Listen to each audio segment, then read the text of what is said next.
നോമ്പാകുമ്പോഴത്തേക്ക് ഉണ്ടാക്കി വെക്കാൻ പറ്റിയ ഒരു അടിപൊളി അച്ചാറാണ്. നല്ല ടേസ്റ്റാണ്. ഇത് മാത്രമേ വേണ്ടൂ, കറിയൊന്നും വേണ്ട. ഒരു 250 ഗ്രാം പച്ചമുളക് എടുത്തിട്ടുണ്ട്. അത് നന്നായി കഴുകിയെടുത്തിട്ട് നെട്ടൊക്കെ കളഞ്ഞെടുക്കണം.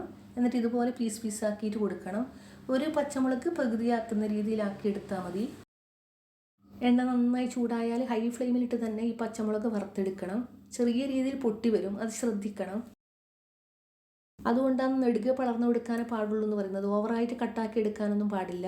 കളർ ചേഞ്ചായി വന്നാലേ ഇത് എടുത്തു മാറ്റാൻ പാടുള്ളൂ. തിരിച്ചും മറിച്ചു വിട്ടിട്ട് ഫ്രൈ ആക്കി എടുക്കണം. മൊത്തത്തിൽ അങ്ങനെ ഫ്രൈ ആക്കി എടുക്കണം. ഇത്രയും മതി. ഇനി നമുക്ക് എടുത്തു മാറ്റാം. മൊത്തത്തിൽ ഇതുപോലെ ഫ്രൈ ആക്കി എടുക്കണം. ഒരു മൺചട്ടി തന്നെ വെച്ച് കൊടുക്കാൻ ശ്രദ്ധിക്കണം. അതിലേക്ക് 1 ടേബിൾ സ്പൂൺ എണ്ണ, 1 ടീസ്പൂൺ കടുക്, അത് പൊട്ടിക്കഴിഞ്ഞാൽ 1 ടീസ്പൂൺ ഉലുവ, അതും പൊട്ടിക്കഴിഞ്ഞാൽ 2 ടേബിൾ സ്പൂൺ ഇഞ്ചിയും 2 ടേബിൾ സ്പൂൺ വെളുത്തുള്ളിയും നന്നായി ക്രഷാക്കി വെച്ചിട്ടുണ്ട്. നല്ല പേസ്റ്റ് ആക്കിയിട്ട് വെച്ചിട്ടുണ്ട്. അതിലാദ്യം ഇഞ്ചി ഇട്ട് കൊടുക്കാം. അത് നന്നായി മൂത്ത് വന്നാൽ അതിലേക്ക് വെളുത്തുള്ളി കൂടി ഇട്ട് കൊടുക്കാം.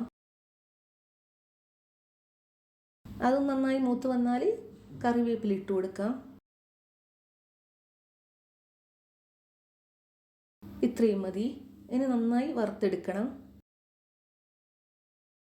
ഈ നോമ്പ് കാലത്ത് ഒരു കഞ്ഞിയോ ചോറോ വയ്ക്കണമെന്ന് വിചാരിച്ചാൽ ഈ അച്ചാർ മാത്രമേ വേണ്ടൂ. 1 ടീസ്പൂൺ മഞ്ഞൾപ്പൊടി, 2 ടേബിൾ സ്പൂൺ മുളക് പൊടി, നന്നായി പച്ചമണം മാറുന്നത് വരെ വറുത്തെടുക്കണം.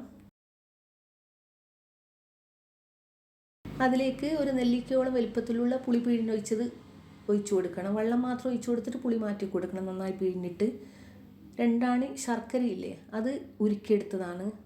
അല്ലെങ്കിൽ കല്ലെല്ലാം ഉണ്ടാവില്ലേ, ഇതുപോലെ തന്നെ ചെയ്തെടുക്കണം. ആവശ്യത്തിന് ഉപ്പിട്ട് കൊടുക്കണം. മൊത്തത്തിൽ അങ്ങ് തിളച്ച് വന്നാൽ ഫ്രൈ ആക്കി വെച്ച് പച്ചമുളകില്ലേ, അത് ഇട്ട് കൊടുക്കാം.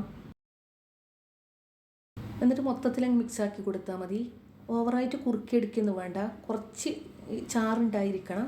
1 ടീസ്പൂൺ കായപ്പൊടി ഇട്ട് കൊടുത്തിട്ട് വേണം മിക്സാക്കി കൊടുക്കാൻ വേണ്ടിയിട്ട്. ഇനി ഓഫ് ചെയ്തിട്ട് ആറി വന്നാൽ ഒരു പാത്രത്തിലോ അല്ലെങ്കിൽ ഭരണിയിലോ മാറ്റി കൊടുക്കാം. ഒരു ബോട്ടിൽ തന്നെ മാറ്റിയെടുക്കാൻ ശ്രദ്ധിക്കണം. ഇത് ഞാനൊന്ന് സെർവ് ചെയ്ത് കാണിച്ചു തരുന്നതാണ്. നിങ്ങൾക്ക് വീഡിയോ ഇഷ്ടപ്പെടുകയാണെങ്കിൽ മാത്രം ഒന്ന് സബ്സ്ക്രൈബ് ചെയ്യണേ. ട്രൈ ചെയ്യാത്തവരാണെങ്കിൽ ഇങ്ങനെയൊന്ന് ട്രൈ ചെയ്ത് നോക്കണേ. ഈ നോമ്പ് കാലത്ത് ഈ അച്ചാർ നന്നായി ഉപകാരപ്പെടും. ഇത്രയേ ഉള്ളൂ. കൂടുതൽ പണിയൊന്നുമില്ല. നല്ല ടേസ്റ്റുമാണ് കഴിക്കാൻ വേണ്ടിയിട്ട്. ഒരുപാട് അച്ചാർ ഐറ്റംസ് ഇടുന്നുണ്ട്. എല്ലാം നിങ്ങൾ കാണാൻ മറക്കരുത്. സബ്സ്ക്രൈബ് ചെയ്യാൻ തീരെ മറക്കല്ലേ. താങ്ക്